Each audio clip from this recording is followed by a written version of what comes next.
Welcome to the Irish Farmers Journal Weekly Podcast.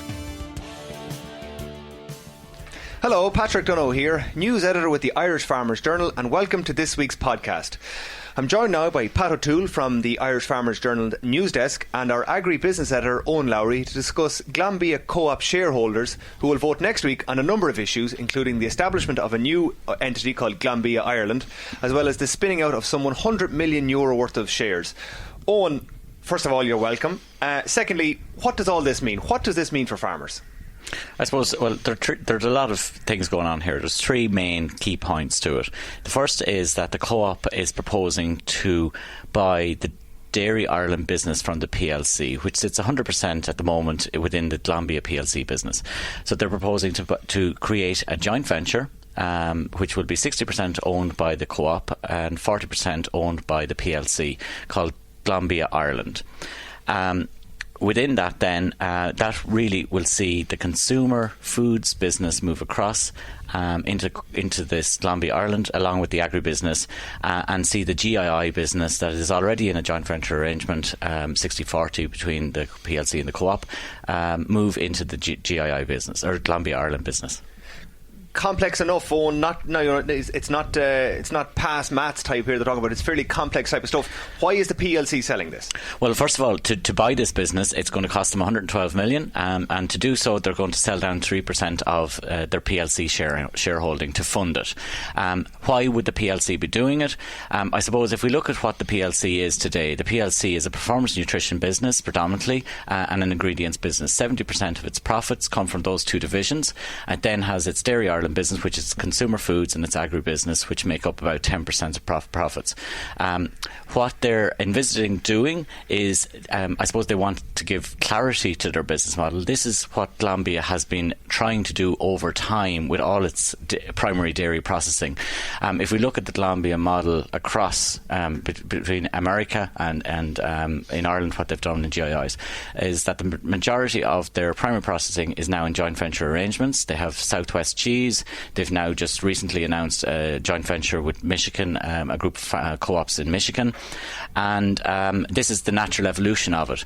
I suppose Glanbia are trying to move up that value chain, moving away from primary processing in some instances, and moving up, trying to get into higher value added businesses, and that has driven the growth of the company over recent years. Pat, that's why the PLC would sell. Why would farmers buy? What's in it for the farmers? Is there a milk price increase? What exactly do they get out of this? I suppose there's two answers to that. The cynical answer is there's 100 million reasons for farmers to buy, because that's the value of the spin out to them in co-op shareholding. But that would be a stupid reason to make this decision. And farmers have shown, Glanbia shareholders have shown they're not stupid. A similar proposal was put to them only 7 years ago. But the world was a very different place. The Glanbia world was a very different place back then. At the time, the co-op owned 55% of the PLC. Now it owns 32%. At the time, they were asked to give 44% of their shareholding, reducing their shareholding down to 10% of the PLC to buy the Irish business outright. Since then, Glanbia has grown exponentially. The share price is 10 times what it was. It's now 1860. The value of the PLC is over 5 billion. The co-op has 2 billion of assets, and what farmers are now doing is returning to a similar structural model, but with far more cash in hand, and going to buy it for 3%. They're going to buy 60% of this. They've already owned 60% of GII. They bought that for less than 150 million only 4 years ago, and in the intervening time, GII has grown in volume, because what's happened since the end of quotas in Glanbia is extraordinary. Bellevue's been built, 800 million litres, increasing the processing capacity of Glanbia hugely, and Bellevue is now going to be built on again. We reported in last week's paper about the planning permission for a 50% expansion. So Glanbia is growing, the milk pool is growing, and for farmers, they need cash to drive that. Do they trust Glanbia? Much more than they used to. Do they believe in the Glanbia model? It's working. That's why they would. Is there any reason why they wouldn't buy? Why is there wouldn't get follow and vote for this deal? Yes. The counter argument is that they are cashing in their chips, some of their chips, in a very high profit business to buy a low profit business or a lower profit business, and that's the counter argument. So I suppose the judgment call farmers have to make is it worth investing in and taking control. The other side of it is, if you look at, say, milk processing around the world, or if dairy farmers were to sit down with beef farmers and say how important is it to have some control over the processing of your produce, they'd be told, buy it. Owen, and maybe the question would be, the counter argument from Glanbia is what Pat suggested on the low margin, that in times of low margin, a low milk price equals more money on the processing side of things. Is that what, how would farmers square that circle? I think, first of all, you have to say, well, what are they actually buying? And they're buying a business that is profitable. This is a consumer foods business that does very well when milk prices are low. It does less well when milk prices are rising.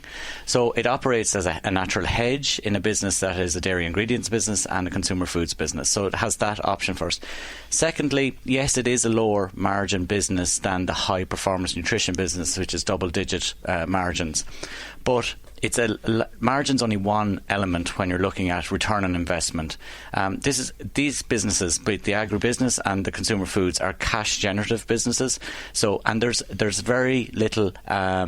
It's a smaller investment in the business. So overall, I think they're solid businesses that are profitable, and they return margins, and they are very aligned to that of farmers.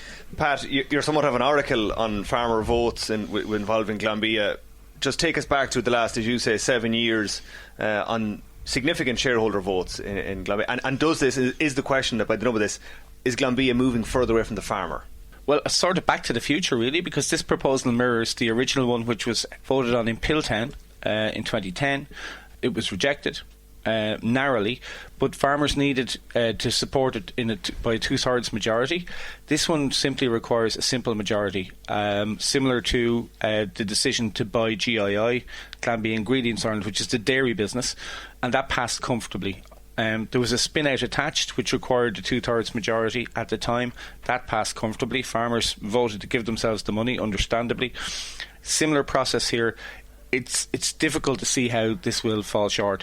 Glanbia's concern is that there'll be a poor turnout, so they'll be watching numbers. It's a busy time, the weather's been up, so Glanbia may actually be praying for a wet day to get a big turnout, get farmers up to Punchestown Racecourse.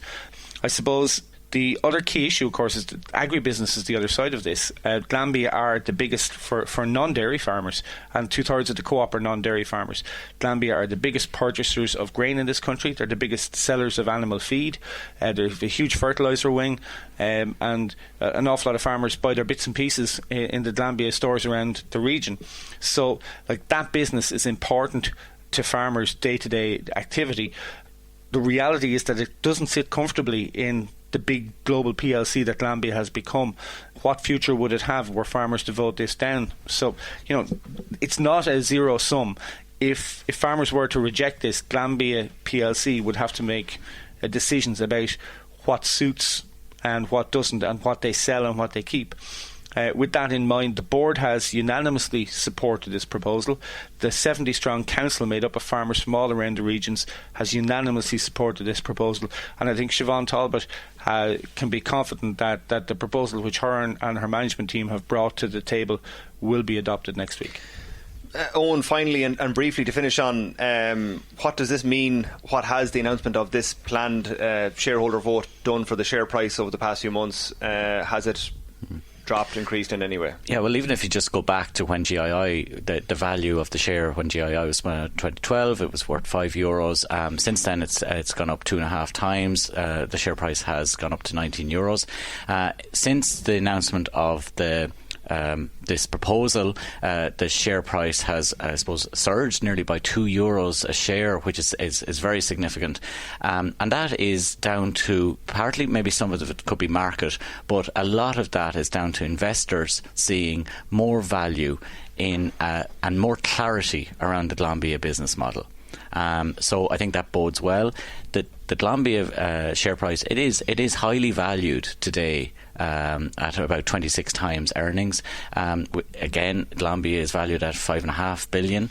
The co-op owning 30% of that at close to $2 billion. They're both very valuable organisations with good solid earnings and good businesses. Fantastic.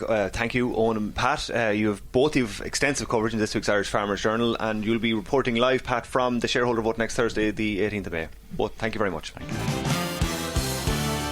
We hope that you're enjoying this Irish Farmers Journal podcast. Find out more at farmersjournal.ie. And to find out what members think about the Glanbia Ireland proposal, my colleague Odile Evans attended an information meeting with County Wexford farmers on Tuesday night. John Fitzgerald from New Ross in County Wexford, meeting 100 dairy cows. And so here at the shareholders meeting, what's your own thoughts on the proposal that's been put to shareholders? I think it's a good proposal because we're buying back a business there that we're all involved in the trading and the agri division and the consumer foods. So I think it's a good proposal, and then we have the income stream coming as well to support farmers and going forward. And then if there's volatility, there's a bit in it for farmers as well. Hopefully that won't happen, but we might need it in the future after 2009 and last year. So you think it'll put the farmer business in a stronger position then, essentially? Well, I'd be hopeful that farmers, once they know now that they own 60% of the business, that that they row in behind the agri division and support it strongly. I mean, the agri division probably needs to be a bit more competitive, I would say. But at the same time, you'd like to see farmers getting behind their own business now, so row in and support it. And even the share value itself in the PLC, like some people would argue that maybe we'd be better off waiting until it's higher again. Like, what do you think of that? Well, sure, if you look at where the share price was the last time, I suppose it was around €7 going into it, and it's growing rapidly, I suppose, up to 17 now roughly, or maybe a bit above it at this stage. But I suppose now we need to do it now because there's a further investment to come along in GIIL in Bellevue, and probably with more milk coming on stream, more processing to be developed in other parts of the business as well. And so I suppose now is a good time from that point of view. It'll strengthen the farmers' hands and it'll also strengthen GIIL. So from that point of view, I think it needs to be happening now. Nicholas Roberts from Old Ross. I'm a dairy farmer.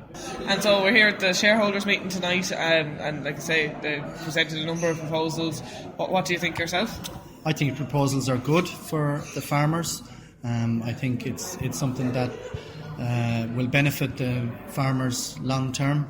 I think it's a good idea, and I'll be voting to go with the motion. And in the long term, do you mean for the co-op business itself? Yes, I do. I think it gives farmers more control over the business that they're involved in. So are you concerned maybe that there'll be too low a shareholding in the PLC, or you think that once you have enough to block anything, that it's enough? Yeah, I think the chairman, Henry Corbally, outlined that tonight. He said that once the shareholding is 25% or more, that nothing can happen without the co-op shareholders having a major say in that. So I'd be confident that there shouldn't be an issue with that. And do you think, like, when the farmers have more of a ownership of the agribusiness, that they'd be more likely to support it? Or how do you think that would play out? The agribusiness is very competitive, so I suppose farmers will always shop with their feet. They'll decide if they're getting good value from Glanbia. There's strong competition in this area in South Wexford, but Glanbia will have to be competitive, and farmers will always shop wherever they get the best value. And do you mean like competitive with a patronage scheme, or just get rid of the patronage scheme and have the best price? No, I think they need to keep the patronage scheme, but definitely on inputs, sometimes they're found wanting, so I think it's important that they be competitive at all times. My name is Tom Mullins Glenmore, and I'm a dairy mix farmer. And so we're here tonight at the Glanbia shareholders information meeting. What's your opinion on the proposal that they're putting forward? I think it's a very good proposal. Like, it's a way of funding it. We've seen what the census says, and there's going to be a big increase. We're already after going up 30 on the Glanbia supply, and we're probably going to hit 63%, so we'll have to process the milk, so we'll have to build an extra dryer in Bellevue, and we'll probably have to up all our facilities around the country as well, and so therefore it has to be funded, and I think it puts control back into the farmer shareholders, well, the farmers in particular. It's valuation is the only thing I would be questioning, and maybe the loan stock, like, can that be converted back down to 28%? It has, well, they said it can't, but my understanding is that it can, in theory. It's the same funders as actually the PLC are being funded. So are you happy with the level of shareholding that the farmers will have in the PLC then? I am, yeah, but it takes 25% to block it. But we can inch down to 28% unknown to ourselves, from my understanding. Right. And it wasn't actually clarified in Wales. And so long as we keep 25% and we can block even this potential takeover from Asian joint venture capitalists. Yeah. And that's the main thing. I think farmer shareholders want to go back to the co-op model and keep, control of the processing and maybe control of the dairy processing and the consumer foods in our hands. Well, and the agribusiness, of course. We have 60% of it, so we have a controlling interest, and the PLC is funding the 40%. But I think it's a good idea that way. We hope that you're enjoying this Irish Farmers Journal podcast. Find out more at farmersjournal.ie. Macra Firma's new president, James Healy, took his position at the organisation's AGM on Saturday last. Irish Farmers Journal news correspondent Thomas Bear asked him about his plans for Macra, including the role of active farmers and the controversial issue of levies. So maybe for listeners who've not met you on the campaign trail, who is the new president of Macra? My name is James Healy. I'm from Kilmartin in Donaghmore in County Cork. I'm a Macra member for almost 13 years now. I work in engineering, but I have a very strong farming background. We would keep bullocks at home, and my uncle would be a dairy farmer. So I do have a strong farming background, and I have a good understanding of where the struggles that farmers are going through at the moment, and would be looking to help alleviate them in any way I possibly can for the coming 2 years. So maybe using your own background as an example, is Macra an organisation for people with a farming background, with a rural background, active farmers? How would you go about the membership, and who is a Macra member today? We recently carried out a strategic plan, and what we discovered through that is that we have a very good percentage of young farmers. Maybe 35-40% of our members would be young farmers, but there is a big cohort of members outside of those, but we found that almost all of them would come from a rural background, would have a rural connection, so they might be first generation from urban areas, but everybody that's a member of Macra has some tie to the rural community and would be looking out for the betterment of rural Ireland, and that's what our membership is made up of. And you said there was a kind of strategy exercise and a new strategy just published, so where do you see Macra going? What's the role of the organisation now? I think a lot of it is to continue to do what we're doing, which is looking out for the betterment of rural Ireland and young farmers, and that comes through a combination of all the work we do at a national level. It's lobbying politicians for young farmer schemes, recently the Young Farmer Top Up, the National Reserve, and all of them things that we fight for on behalf of young farmers. And from a rural Ireland point of view, it's looking at all of the issues that are impact on our members, such as education in particular would be a big one, but also the rollout of infrastructure such as broadband that will allow employment to be rolled out to the regions and to rural communities, so that people can stay in their local area as much as possible. Because what we've seen in Macra is that a lot of young people have to go to the cities to go to college, and then that's also where the employment is, so there's no reason for them to go back to where they're from, and that's leading to a large migration of people from rural areas to urban areas, and that is having a very negative impact on rural Ireland. And we'd be looking to put the measures in place that will allow employment to move back to those rural communities, so there is a reason and people have the ability to move back home when they want to work, and that will keep our local communities vibrant. And look, that helps Macra because there's more people there to join organisations like Macra, but it also means that if you've more people living in rural Ireland, there's a better justification for services like post offices and banks and Garda stations, and hopefully that can only improve the rural communities. So would it be fair to say that farmers are maybe now a minority in Macra? No, I wouldn't think they're a minority, because we have a lot of young full-time farmers, but we would have a large contingent of part-time farmers as well. And I think that comes from the fact that there's a lot of farmers that it's a sign of farming now where there's only one income on an awful lot of farms now. And so young people, when they start out, they might want to go farming as an end result, but obviously their father or mother are there and they have to continue to have employment or an income. So a lot of young farmers will go off and they'll take up a career, and when the time is right to hand over the farm to the young person, then that can happen, but they will probably be farming part-time in the meantime. And that's why access to part-time education for the Green Cert and things like that is very important as well, so that young people can go and have a career that will allow them to make an income for themselves, but that they can then gain their agricultural qualification, so that when the time comes they're fully ready and they have the experience to take over the home farm and drive it on. Okay, taking over while we're on that, Macra had a land mobility service running for the past few years. There was a report recently showing what was done so far. What's happening next with this? So what's happening next is that was a pilot programme. It was run in 3 areas. We had Orivo, Glanbia and Dairygold all had we were working in those areas to help the transfer of land from older farmers to younger farmers. So the plan with that now is to roll it out to be a national programme. So what we're currently doing is trying to get all of the co-ops on board, so that there is the support for the programme to roll out nationally, and we'd also be looking for the Department of Agriculture to come on board and support it, and that it's an entire industry programme going forward, because it is for the betterment of all of the co-ops. And if we can roll this out nationally, then the number of partnerships that you would have seen, I think it was 282, hopefully we would see that grow exponentially and have partnerships rolling out across the country, and that can only help farming as we go forward. Is this making progress? Are you confident yes, so it's going to happen? we visited most of the co-ops at this stage, and we'd be hoping to have the I's dotted and the T's crossed in the coming months, so that we can really get going with it. Okay. All this takes money. One issue that's been very much in the news ever since the big IFA shake-up last year was, or 2 years ago at this stage nearly, was levies, and farmers are paying for organisations including Macra.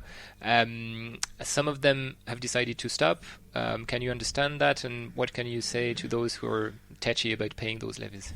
Obviously, given what happened, I can see why farmers would maybe have reservations about paying, but from what I understand, the IFA have carried out an exercise, and they have, the Conlucia report also said it, that levies are the fairest way of farmers supporting the farming organisations. And I've said a number of times that it's very important that farmers recognise that we have strong farming representation at all levels, because I suppose it became obvious that during the boom, agriculture was forgotten about and was sort of put to one side, and when the crash happened, it was all of a sudden the industry that was going to keep the country afloat. So we want to prevent agriculture being forgotten about again. So organisations like Macra na Forma do need strong support, and I suppose we're only interested in the dairy levy, and what would be important for us is that we can work with the IFA to find a structure of having those levies in place that is fair to all, that is transparent, but that also that support is there for all of the organisations involved. Do you see any change needed in the way it's done at the moment? I think it's probably a bit too early in the process maybe to say whether there's any changes going to be made or need to be made. I haven't had a chance to look at it in detail with all that's been happening with the campaign and everything else. So as we go forward in the next couple of months, I think we'll be sitting down and we'll be looking at that in more detail. Okay. I suppose anything new that didn't happen before in Macra that a new presidency will bring about? Any projects you have for the organisation? I think a big thing what's going to be big for me is that, and it comes back to having that strong farming representation, is that we want as many farmers as possible to be involved in Macra, and that comes down to working with them at a local level and showing them the benefit in being a part of Macra na Firma. We want them to help us shape our policy, help us when it comes to lobbying. We want to have them on board so that there's more pressure put on whatever minister we're trying to get something from. And that comes with having more members and having more people feeding into what we're doing. But we can only do that if we're working on the ground with farmers and having a direct impact with them. So I would be looking to review all of our activities at a local level and hopefully drive on all of the young farmer discussion groups in every county that Macra has, so that we can get them more active, and by being more active we'll draw in more young farmers, and that will have a positive momentum that can help us as we go on. Okay, James, thank you very much, and all the best for the next 2 years. Thank you very much, Thomas. You're listening to the Irish Farmers Journal podcast. Before that, Thomas was in Japan, and he reports on the country's strongly protected farming industry in this week's Irish Farmers Journal. In Tokyo, he met Masaru Yamada, a journalist with the Japan Agricultural News. Maybe could you introduce very briefly Japanese agriculture to somebody who doesn't know anything about it? Well, Japanese agriculture has a long history, and it's more than 2,000 years, and rice is one of the most important crops in this country. And we have more than, as I told you, we have more than 2,000 years of history, and still it's very important. And our Japanese eat almost every day, and it's a national staple. So rice is still important, but also the diversification in diet. So lots of livestock farmers and lots of dairy farmers, lots of vegetable farmers. And but the problem is our country is so narrow, so the self-sufficiency rate is just less than 40%.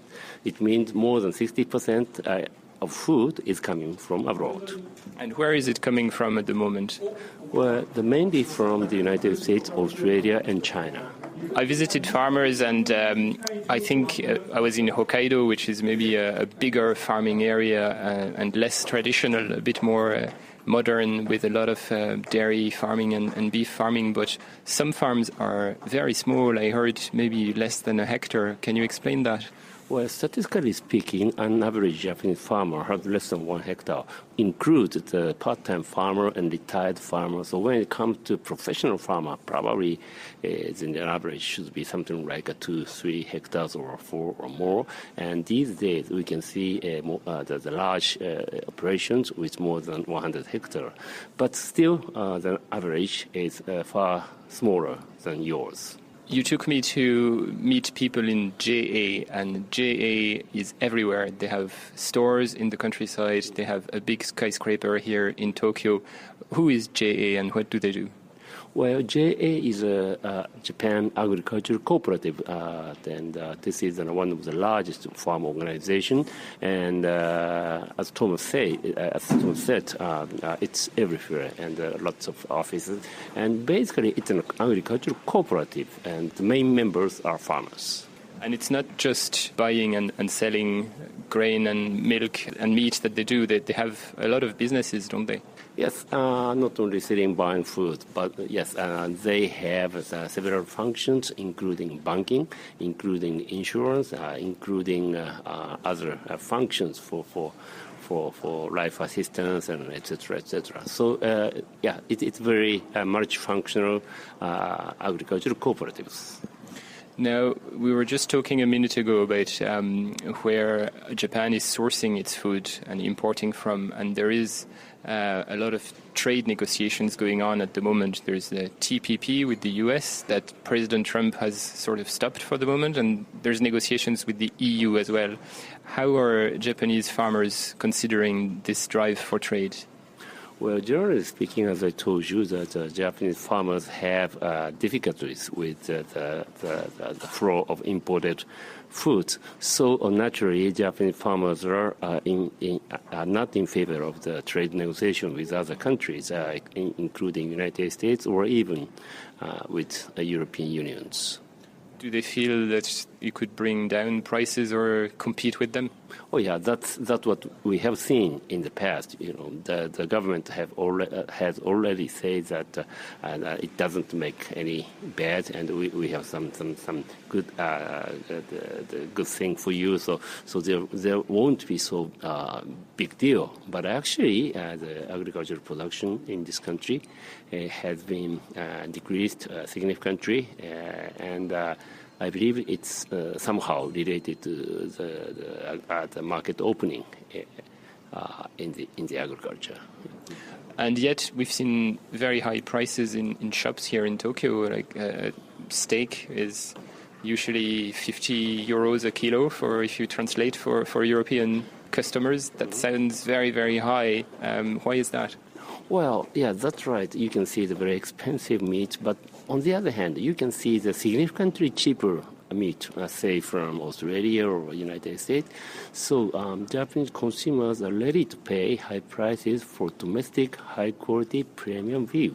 But when it comes to ordinary beef, mainly imported from Australia or United States, is cheap. And actually, the prices for lunch or meals, I believe those prices are not so expensive as compared to other advanced countries such as United States, France, or Ireland. Okay, Masaru, thank you very much. Oh, you're welcome. The Irish Farmers Journal Weekly Podcast. Meanwhile, our Macra specialist Phil O'Neill was in Canada, where another trade deal with Europe is now concluded. He followed European Agriculture Commissioner Phil Hogan on a trade mission to the country and asked him about the progress made there. I think it was the first step towards trying to implement a new agreement, a very big agreement between the European Union and Canada. It was new territory for a lot of our businesses that were with us. We have 60 companies representing about 1.1 billion of turnover, and many of them are small and medium-sized businesses. So it's a great opportunity for them to see at first hand what the opportunities are in Canada. We have spent a good bit of time politically trying to ensure that we have the proper implementation and enforcement of this agreement, and the modalities around certain issues are yet to be resolved. So I hope that we will be able to build on this first steps to Canada now for the next few weeks, so that Canada will complete its work in Parliament on implementation of the deal, and we can hit the ground running in July. Irish farmers wouldn't be at all happy with the notion of the EU opening its doors to another 50,000 tonnes of beef. They say we simply cannot carry that in our marketplace. How do you respond to that? Well, I saw where one particular farm organisation, the Irish and Cattle and Stock Owners Association, were totally opposed to the Canadian deal, which disappointed me. There are swings and roundabouts in deals around the world, and what we have to look at in the context of all our free trade agreements is that the cumulative impact of what is agreed and negotiated does not represent a deterioration in the conditions for farmers who are producing these products. This is why I authorised a study last year to look at all of the free trade agreements that we are negotiated or concluded, and it certainly indicated that we have to be sensitive in forthcoming free trade negotiations in relation to beef in particular, arising from the decisions that were made in the last couple of years, and we will be. Just on the issue of other trade deals that are coming down the track, I believe Japan's getting close, which would be good for farmers. Yes, we are very optimistic that in 2017 we will conclude a trade deal with Japan, and of course I'm making beef my number one priority in terms of the offensive interest that we have between the EU and Japan. And are you confident that we will get a generous quota on beef to Japan in that deal when it does eventually get over the line? I am very hopeful that we will get a good outcome on beef, because of course the Japanese have started very low, as they would expect in any negotiations, but I hope that by the time that we are finished, that we will see a strong and good and positive outcome for the beef sector in this deal. So while we can be hopeful and confident about Japan and welcome it, I think everyone will agree that it has great potential for the Irish beef industry. We're scared of our life of Mercosur, and there's rumours that is progressing and actually could come to a conclusion later this year.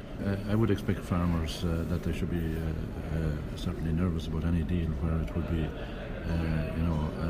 a negative outcome from their point of view, particularly in relation to such a sector like beef. But I can assure Irish farmers and European farmers that we have highlighted the sensitivity of this sector in our negotiations. Mercosur have moderated their expectations about what can be achieved in all sectors, including in the agricultural sector. And we will not be agreeing any particular deal with Mercosur countries unless there is certainly a reflection of those sensitivities for the beef sector. We have heard a lot about negotiations with Mercosur over 12 years, that they're at an advanced stage. The political situation is rather difficult there at the moment, and we will see how far we get. But I can assure Irish farmers that there is no reason to be concerned at the moment. Okay, moving on then, you launched a consultation on the next round of the Common Agriculture Policy, which just closed in the last couple of days. You're holding a stakeholder event now coming up. What's your feeling on CAP at this stage? The big thing has to be is how are you going to plug the hole that's going to be in the budget once the UK leaves? Well, that's a matter for the member states and all the prime ministers of the other 27. If they wish to make additional contributions to the EU budget, well, then we won't have this financial problem arising from Brexit. So it's out of my... And I've no doubt you'll be suggesting that they should. Well, the European Commissioner, I suspect, will be suggesting that they should. But of course, I'm realistic enough to know that this will be a difficult ask. But nevertheless, it demonstrates to the citizens of Europe that it's the Prime Ministers and the European Parliament decide the budget, not the European Commission. And I hope that they will be able to find new sources of revenue for the various programmes that we need in agriculture. There's always a huge lobby against the Common Agriculture Policy from those not involved in agriculture. I suppose we take for granted that the EU Commissioner for Agriculture will be batting for farmers as hard as they possibly can. Are you confident that you can persuade your colleagues and indeed then the other institutions in Brussels as well to come on board for a farmer-orientated Common Agriculture Policy post-2020? Well, I'm hoping that the Prime Ministers and Member State governments are conscious of making sure that we have sufficient well-funded CAP in the first instance. I will then be bringing forward proposals based on that particular budget. So if I don't have the money, I can't be expected to bring forward the programmes. So I will be certainly advocating at every possible opportunity a well-funded CAP that reflects the ambitions of agriculture in the years ahead. And we have already demonstrated that whether it is in jobs and growth or whether it is on sustainability, that agriculture and farmers are making a major contribution. You received a report from the Agriculture Task Force that you set up at the start of last year. You received the report from before Christmas. How is that getting on? Are you proceeding to implement that? Are you getting support for implementation of it amongst your Commission colleagues? Well, it hasn't got to the stage of looking for support from the College of Commissioners per se in a formal sense yet, but we have the food chain initiatives in the work programme of the Commission for 2017, which is the first step. We're going through now the impact assessment process of the various recommendations that were made by the Agri-Market Task Force, which was submitted to me last November. I expect that by the end of the year we'll be in a position to make policy proposals. I suppose the final thought then is Brexit. Theresa May, the UK Prime Minister, is out again this morning with a fairly aggressive statement. Are these negotiations getting off to a very bad start, do you think, or is this what you would have expected? Well, it's a classic situation where we have two opposing teams ready to go out on the field of play, and they're staking out territory in relation to what their expectations are. It's natural that on the EU side and the UK side there would be some hard talk at this stage. So this is just a bit of jostling before the ball's thrown in? As they call it, an argy-bargy in the square, but even an argy-bargy in the tunnel before they go out on the pitch in this case. So I think that things will settle down once the negotiations start, and hopefully we can get a pragmatic and practical outcome to all of the major issues. We hope that you're enjoying this Irish Farmers Journal podcast. Find out more at farmersjournal.ie. Phelim also met Dan Darling, the president of the Canadian Cattlemen Association, who was less than positive about the details of the CETA trade deal. Well, today we just tried to get across our point of view that we're huge supporters of the CETA deal, and that there's a few technical issues that need to be resolved for our producers to gain meaningful access to Europe, and we're hoping that those changes are made as soon as possible. And in particular, I know you have an issue in Canada here because you will use, as you describe, a mix of lemon and vinegar to wash the carcass with. Europe don't recognise and accept that. That is an issue for Canadian farmers. Is that fair to say? It is an issue for our packing industry because we have to use those washes to sell product in Canada and into the U.S. And because we would only sell pieces into Europe, not the whole carcass, we wouldn't be able to market the rest of that carcass if we didn't use those washes. Okay. And it's also, I gathered today that, and whilst your organisation doesn't particularly represent dairy farmers in Canada aren't particularly impressed with the level of access that the EU is getting on dairy products. That would be correct, yes. They would just as soon not give up any of their access. Okay. And tell me, in terms of the other trade deals then, with the election of the new president in the United States, he very quickly pulled the plug on the trade deal with the Pacific countries. Is that one dead and buried, or is that one that can be resurrected? We're hoping that it can be brought back to life. Still got a bit of a heartbeat, and the rest of the countries that are left are hoping that we can resurrect it. Maybe by adding a few other countries like China, who wasn't part of the original deal. Personally, I think that would be a good mixture, taking the place of the U.S. But you never know. President Trump, he might be happy with the deal if they just change it to Trump-Pacific Partnership. Right. So it's not dead and buried yet. Then, is your general view? I suppose finally, then, in terms of the overall situation of Canadian cattle farmers at the moment, are they broadly happy with their lot? Are you happy with market prices, or is there any issues that are troubling you in particular that take away whatever benefits there is to be got in the market? Yeah, I think that right now the market is a profitable market for producers. I think we're always happy with making more, but I think it's a sustainable market right now. But probably like any other country, our biggest issues right now are regulations, whether that be transport regulations, whether that would be verifying what we do on the farm, or humane treatment of animals by activists and whatnot. They continue to be a hardship for our producers, for sure. And do you find that finally that latter element, I suppose animal rights activists, are they something that is a growing influence in Canada as much as it is in Europe and elsewhere in the world? Absolutely. I think in the years coming it's going to be our number one issue. Indeed. President of the Canadian Cattlemen's Association, Dan Darling, thank you very much for your time. Thank you. You're listening to the Irish Farmers Journal podcast. Now, let's move closer to home, to Scotland in fact, where I met dairy farmer Jean McLean last week. Jean, we're standing in your very impressive parlour outside, or in Aberdeenshire. Just give us a mindset and give us, people listening at home, the size of the farm, the number of cows you milk, the system that you operate. We have 86 acres owned, and we rent in about another 100 acres for summer grazing. And we have 170 cows and followers. All replacements are kept, all bull calves are kept, and barley beefed.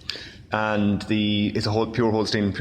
Purebred Holstein, and we use Belgian Blue for cows we don't want to breed from, or difficult breeders.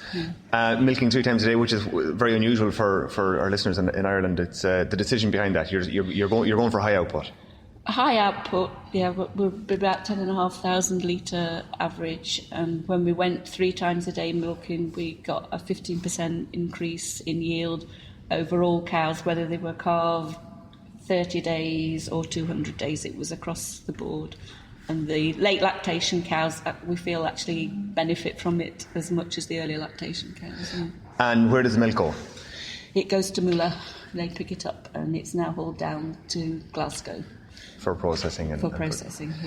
Yeah. There's a big consideration, a big maybe change in your farm system that you're currently considering. You're thinking about going down the route of organic. We're thinking about going organic because since the processing plant closed in Aberdeen, and although they are looking into possibilities of building another processing plant within the area, my son wants to definitely be milking cows in 10 years' time. So organic was a route we're looking at to seriously continue our sustainability as dairy farmers. Yeah. And how just of a change would that require? It'd be a huge change because at the moment the cows are in 24/7, as they say, and we would be going back to a grazing system if we go organic. Yeah. And while it's a big farm and a big output farm, it's very much a family farm. You're with your husband and you're in partnership with your son. Yeah, in partnership with my son, and my husband's got a farm across at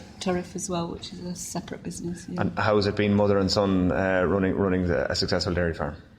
It is good, but as they say, we have our moments. And the decision to get to your son was very keen to get involved. There was no issue, you were keen to pass over in the same way that your father passed to you. Part of the progression, I suppose you'd call it. Yeah, no, I think when you're a farmer, you like to think that things will carry on and move forward at the same time. Yeah. And as he is taking more of an interest in it, where do you see the Scottish dairy sector going?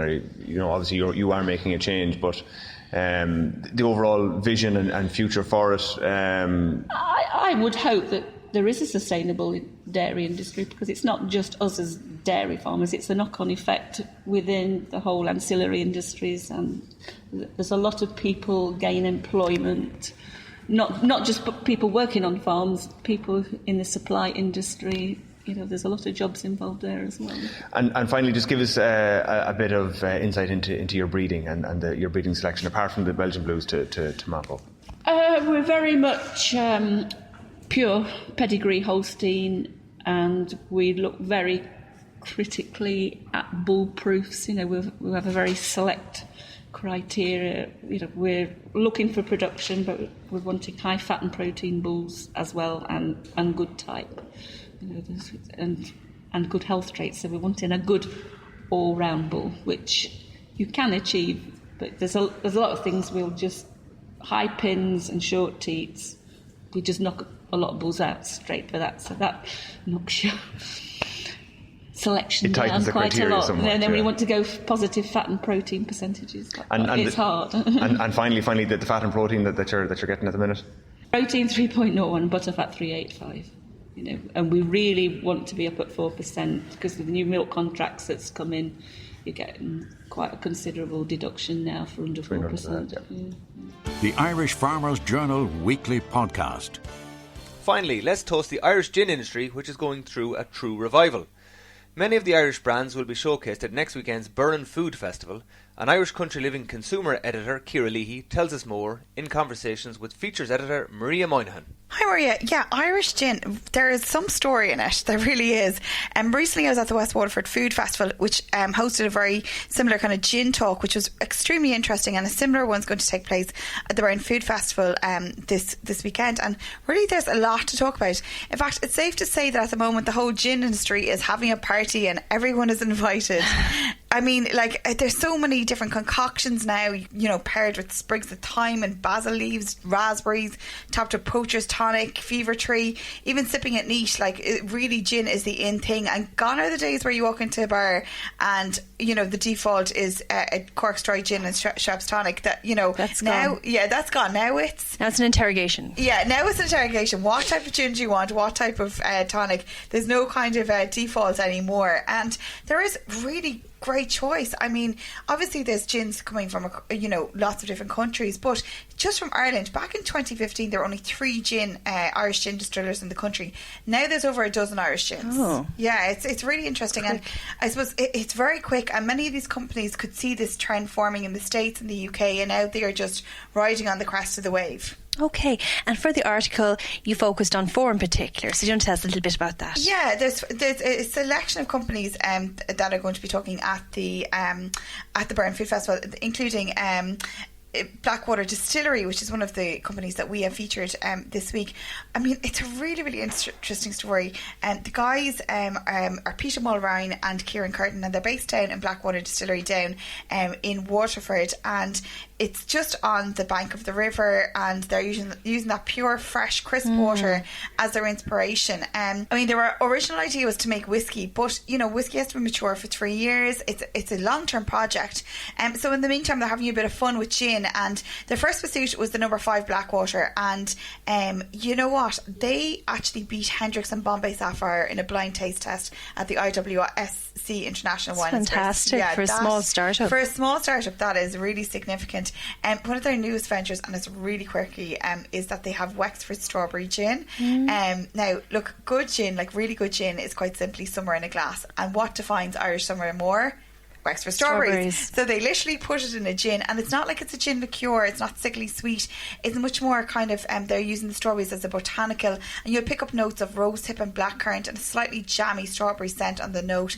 And the real thing is it's a blush pink in colour, so it really stands out on the shelf. I had the bramble one before. It was really different because I wouldn't consider myself a gin drinker, but that was, you know, really special, and like you're saying with those botanicals.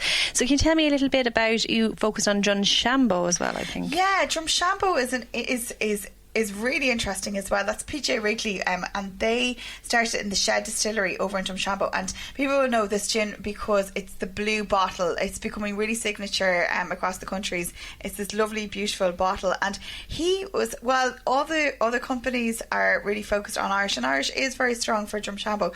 It's really interesting as well. He uses gunpowder tea. Sounds dangerous. Yeah, well, it tastes good. It's a green tea from China, and it's been slowly dried, and the delicate leaves then carefully rolled into these shiny pellets, and it produces this really bold and bright flavour and a slightly spicy freshness. So this is like really resulting in a gin that is delightfully fresh. It's rounded up front with citrus and juniper and spicy notes. I mean, it's really, really different. It's got meadowsweet and coriander. It's a very balanced and surprising gin. It's really one that stands out on the shelf. And of course, speaking as a Kerry woman, Dingle Gin was featured. Yeah, absolutely. Dingle Gin, Dingle Vodka, that's really taken off. I mean, the Dingle Gin are part of the Porterhouse Group, which have been independently producing craft beer for years now, and they decided to progress to spirits in 2012. And again, the master distiller Mike Walsh said they were looking at the whole whiskey thing as well, but again, like Blackwater, that takes a while. But he said, you know, it wasn't that they were just going into gin as a way of, you know, of a cash flow decision just while the whiskey is maturing. He said they really wanted to put out an excellent gin, and that's kind of setting the bar for when the whiskey goes on shelf as well. So it's really, you know, about brand building, and they have really done well with their gin. It's really about a taste of Kerry landscape. So they use rowanberry from the mountain ash trees, fuchsia, bog myrtle, hawthorn, heather. You really wouldn't think you'd taste these kind of things in your gin bottle, but this is what is happening with Irish gin now. It's all about the taste of the landscape. It's great to see it. I see it in some small little bars, you know, so to see local people produce or, you know, supporting it as well, obviously, and that's what my friends are ordering, you know, which is really great. So lastly, a pretty interesting story for all our farmers listening is Bertha's Revenge. Bertha's Revenge is the first Irish milk gin. It's very, very interesting. Big Bertha, she was the oldest living cow in the world. Another Kerry woman. And, yeah, there we go.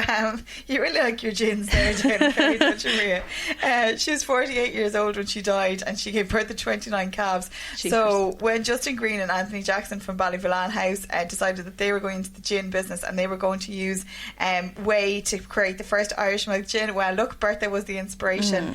And the guys actually made the decision to go into gin because, as I said, they're involved with Ballyvillan down in Cork, which is a beautiful establishment, but it's a seasonal business, and they basically needed to secure a long-term future for Ballyvillan House, and they've been watching the international food and drinks trends and could see the whole gin thing taking off, so they decided to have a go of it themselves and actually worked with Peter Mulrine and Blackwater Distillery to kind of get off the ground, and now they've got their own distillery. And I suppose it is a very different gin in the sense that because they're using the whey, it's kind of created a more complex gin, and the quality of whey gives it a much more creamy and rich feel, which really carries the spice botanicals really well. So I suppose, you know, overall, between the four that we've just talked about, and there's going to be even more that are speaking at the Burn Food Festival, it's really just giving an insight into what has become a very hip and trendy but upcoming market that is really, really new in Ireland. It's fantastic, and that's it. If people can't make it to County Clare, they can pick up their country live and get their little education and feel very sophisticated when they go to the local bar and know exactly what they're talking about. Exactly. Thanks, Maria. Thank you. The Irish Farmers Journal podcast, online at farmersjournal.ie and on iTunes every Thursday.